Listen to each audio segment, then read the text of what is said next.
మహిళలు మహారాణులు, మహిళలు మహారాణులు, పచ్చనైన ప్రతి కథకు తల్లి వేరు పడతులు, హగ్గుమనే కాపురాల అగ్గిరవ్వ భామలు, ఇంటి దీపమై వెలిగే ఇంధనాలు ఇంతులు, కొంప కొరివిగా మారే కారణాలు కాంతలు.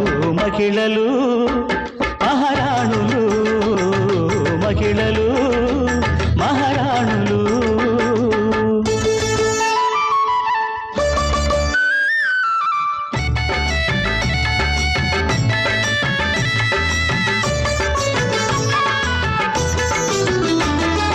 ఆశ పుడితే తీరుదాకా గరుయల నాగలు, సహనానికి నెల తల్లిని పోలగలరు కొలతులు, అమ్మగా లోకానికే ఆయువిచ్చు తల్లులు.